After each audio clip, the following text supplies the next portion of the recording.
महाराष्ट्र की राजनीति में उद्धव ठाकरे के खिलाफ बगावत करने वाले एकनाथ शिंदे सहित शिवसेना के 16 विधायकों की सदस्यता, गवर्नर और स्पीकर की भूमिका जैसे मामलों को सुप्रीम कोर्ट ने बड़ी बेंच को भेज दिया है। हालांकि सुप्रीम कोर्ट ने राज्यपाल और स्पीकर पर सख्त टिप्पणी करते हुए उनकी भूमिका पर सवाल उठाए हैं। सीजीआई ने कहा, अरुणाचल के नबाम रेबिया मामले को उठाए सवाल को बड़ी बेंच में भेजना चाहिए क्योंकि उसमें और स्पष्टता की आवश्यकता है। साथ ही सुप्रीम कोर्ट ने कहा कि उद्धव ठाकरे को विधायकों ने अपना नेता माना था, ऐसे में स्पीकर को स्वतंत्र जांच करने के बाद फैसला लेना चाहिए था।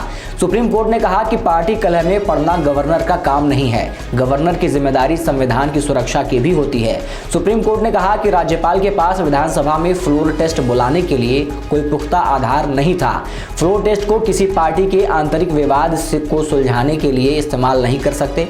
सुप्रीम कोर्ट का कहना है कि राज्यपाल के पास ऐसा कोई संचार नहीं था जिससे यह संकेत मिले कि असंतुष्ट विधायक सरकार से समर्थन वापस लेना चाहते हैं। राज्यपाल ने शिवसेना के विधायकों के एक गुट के प्रस्ताव पर भरोसा करके यह निष्कर्ष निकाला कि उद्धव ठाकरे अधिकांश विधायकों का समर्थन खो चुके हैं। शिंदे उद्धव मामले पर सुनवाई करते हुए सुप्रीम कोर्ट ने टिप्पणी की कि गोगावाले यानी शिंदे समूह को शिवसेना पार्टी के मुख्य सचेतक के रूप में नियुक्त करने का फैसला अवैध था। विहिप को पार्टी से अलग करना ठीक नहीं है। सिर्फ विधायक तय नहीं कर सकते कि पार्टी का मुख्य सचेतक कौन होगा। पार्टी में असंतोष के आधार पर फ्लोर टेस्ट नहीं होना चाहिए। विधायकों की सुरक्षा के आधार पर फ्लोर टेस्ट नहीं हो सकता। असली पार्टी का दावा ठीक नहीं है। स्पीकर चुनाव आयोग के फैसले को आधार नहीं बना सकते।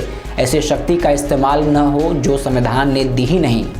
अब जान लीजिए क्या है महाराष्ट्र का मामला। पिछले साल जून के महीने में एकनाथ शिंदे ने शिवसेना के 15 विधायकों के साथ उद्धव ठाकरे के खिलाफ बगावत की थी। शिंदे सहित शिवसेना के 16 विधायक पहले सूरत फिर गुवाहाटी में जाकर ठहरे थे। उस समय उद्धव ने शिंदे को वापस आने और बैठकर बातचीत करने का प्रस्ताव दिया था, लेकिन इसे शिंदे ने स्वीकार नहीं किया और बीजेपी के साथ मिलकर सरकार बना ली। राज्यपाल ने शिंदे बीजेपी गठबंधन सरकार को मान्यता देकर शपथ दिला दी थी। ठाकरे गुट ने सुप्रीम कोर्ट में एकनाथ शिंदे और उनके 15 विधायकों को अयोग्य करार देने के लिए याचिका दायर की। मामला सुप्रीम कोर्ट पहुंचा तो इसे संविधान पीठ में ट्रांसफर किया गया। पीठ में chief justice DY Chandrachud, justice MR Shah, justice Krishna Murari, justice Hima Kohli और जस्टिस PS नरसिम्हा शामिल हैं। सुप्रीम कोर्ट की संविधान पीठ ने 17 फरवरी को दोनों गुटों की याचिकाओं पर सुनवाई की। 21 फरवरी से कोर्ट ने लगातार 9 दिन यह केस सुना था। 16 मार्च को सभी पक्षों की दलीलें पूरी होने के बाद सुप्रीम कोर्ट ने फैसला सुरक्षित रख लिया था और अब इस मामले को बड़ी बेंच में भेज दिया गया है।